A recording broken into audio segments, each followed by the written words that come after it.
அவங்க அனுபவிச்சு அதுல சந்தோஷம் கிடைக்குமா, சமாதானம் கிடைக்குமா, நிம்மதி கிடைக்குமா, பிரச்சனைகள் நம்மளை விட்டு மறையுமா அப்படின்னு சொல்லி அந்த மதுவை தேடி போறாங்க. மது போதை முடிந்தவுடன் அவங்க சமாதானம் முடிந்து விடுது, சந்தோஷத்தை இழந்தவர்களாக காணப்படுறாங்க. ஒரு சில பேர் கஞ்சாவை விற்கிறாங்க. கஞ்சா போதை இருக்கிற வரைக்கும் நிம்மதியா இருக்காங்க. கஞ்சா போதை முடிந்தவுடன் மறுபடியும் அவங்களுக்கு சமாதானம் இல்லாம, சந்தோஷம் இல்லாம, நிம்மதி இல்லாம அவங்களுடைய வாழ்க்கை கடந்து போகொண்டு இருக்கிறது. இப்படிதான் ஒவ்வொரு மனிதனும் இந்த உலகத்துல ஏதாவது ஒரு காரியத்துக்குள் மூழ்கி சமாதானத்தை தேடுகிறார்கள். ஒரு சிலர் கேளிக்கை விடுதிகளுக்கு செல்கிறாங்க. ஒரு சில பேர் சினிமாவுக்கு போய் 3 மணி நேரம் படம் பார்க்கறாங்க. அந்த படம் பார்க்கும் பொழுது ஒரு அளவு சமாதானமா இருப்பாங்க, சந்தோஷமா இருப்பாங்க. அந்த சினிமா முடிந்தவுடன் சமாதானத்தை இழந்தவர்களாய் காணப்படுறாங்க, சந்தோஷத்தை இழந்தவர்களாக காணப்படுறாங்க. அருமையான சகோதரனே, அருமையான சகோதரியே, பரிசுத்த வேதம் சொல்லுது மிகவும் தெளிவாக, துன்மார்க்கனுக்கு சமாதானம் இல்லை என்று. யார் அந்த துன்மார்க்கன்? பாருங்க, இந்த உலகத்துல பிறந்த எல்லாருமே பிறக்கும் பொழுது பரிசுத்தமா தான் இந்த பூமியில பிறக்கிறாங்க. பாருங்க, குழந்தைங்களை அவங்க பிறக்கும் பொழுது அவ்வளவு ஒரு பரிசுத்தமா அழகா, எந்த ஒரு குழந்தையா இருந்தாலும் ரொம்ப ஒரு உண்மையா இருப்பாங்க. நாட்கள் போக போக, காலங்கள் மாற மாற இந்த உலகத்துக்குள்ள அவங்க எல்லாவற்றையும் கற்றுக்கொண்டு அவங்க அறிந்து அறியாமல் அவங்க துன்மார்க்கமான மார்க்கத்தை தேடி போறாங்க, வாழ்க்கையை தேடி நகர்ந்து கொண்டு இருக்கிறார்கள். அருமையான சகோதரரை, பரிசுத்த வேதம் சொல்லுது துன்மார்க்கனுக்கு சமாதானம் இல்லை. யார் துன்மார்க்கர் அப்படின்னு பார்த்தோம்னா, பாவம் செய்யறவங்க துன்மார்க்கனா. யார் பாவம் செய்யறா அப்படின்னு இந்த பூமியில பார்த்தோம்னா எல்லாருமே பாவம் செய்யறாங்களா. பரிசுத்த வேதம் மிகவும் தெளிவா சொல்லுது, எல்லாரும் பாவம் செய்து ஏகமா கெட்டு போனார்கள், நன்மை செய்கிறவர்கள் ஒருவரும் இல்லை. நல்லவங்களா இருப்பாங்க, நன்மை செய்யறவங்க இருப்பாங்க, ஆனா எல்லா நேரத்திலும் நன்மை செய்யறவங்களா அவங்க இருக்கிறது இல்லை. அதே மாதிரி பாத்தீங்கன்னா பொய் சொல்ல மாட்டாங்க, ரொம்ப உண்மையா இருப்பாங்க. சில பேர் கோவமே பட மாட்டாங்க, ரொம்ப சமாதானமா இருப்பாங்க, எல்லாருக்கிட்டையும் ரொம்ப அன்பா நடந்துக்கிறாங்க. திடீர்னு அவங்களுக்குள்ள ஒரு பயங்கரமான கோபம் வரும். அவங்களுக்கு ஒரு 1 லட்சம் ரூபா, ஒரு 2 லட்சம் ரூபா ஆதாயம் கிடைக்குன்னா பொய் சொல்லுவாங்க. இப்படி நம்ம அறியாம நம்ம பாவம் செய்கிறோம், காணப்படுகிறோம். பாருங்க, பாவம் என்னன்னு சொல்லி பரிசுத்த வேதாகமம் மிகவும் தெளிவா ஒரு பட்டியலே நமக்கு கொடுக்குது.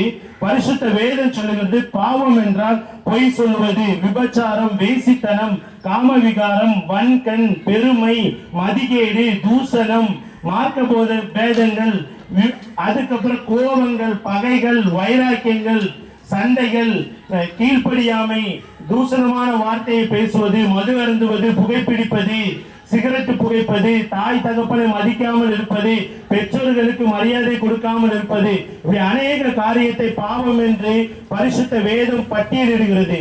பாருங்க, பாவம் எல்லாருமே பாவம் செஞ்சு ஏகமா கெட்டு போனாங்களா, நன்மை செய்யறவங்க ஒருவரும் இல்லைன்னு வேதம் சொல்லுது. ஆண்டவராகிய இயேசு கிறிஸ்து இந்த பூமிக்கு வந்தது எதற்காகன்னு பாத்தீங்கன்னா, அவர் பாவிகளை ரட்சிக்கவே இயேசு கிறிஸ்து இந்த உலகத்தில் வந்தாரா.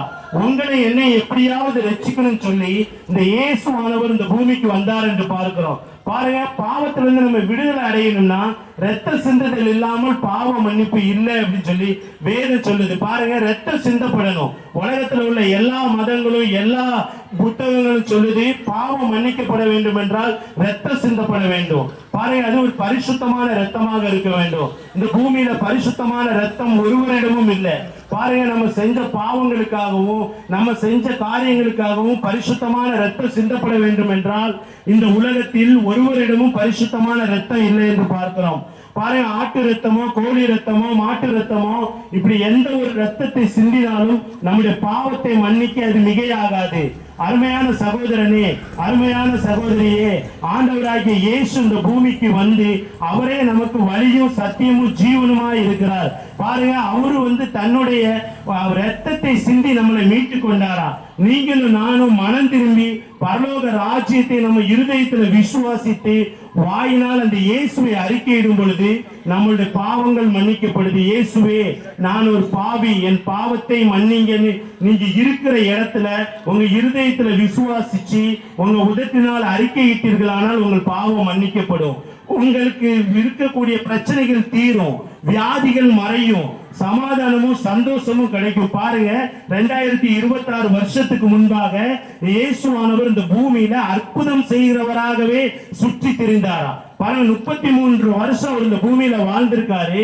அவர் விவரம் தெரிஞ்ச காலத்துல இருந்து அற்புதங்களையும் அதிசயங்களும் கண்ணு தெரியாதவர்களுக்கு கண்ணு தெரிய வச்சுட்டு, காது கேட்காதவங்களுக்கு காது கேட்க வச்சாரு, நடக்க முடியாதவர்களை நடக்க வச்சாரு, பேச முடியாதவர்களை பேச வச்சாரு. இப்படி அநேக அற்புத அதிசய கிரியைகளை அவர் இந்த பூமியில செஞ்சு மரித்து 3ஆம் நாள் உயிர் தெழுந்தார் என்று உலக வரலாறு அங்கீகரிக்கிறது. உலகத்தில் உள்ள எல்லா நாடுகளும், எந்த மதத்தை சார்ந்த நாடுகளாக இருந்தாலும் சரி, எந்த மொழியை பேசக்கூடிய நாடுகளாக இருந்தாலும் சரி, கிறிஸ்து பிறப்பதற்கு முன், கிறிஸ்து பிறந்த பின், ஆமா உண்மையாவே கிறிஸ்து இந்த பூமியில பிறந்தாரு.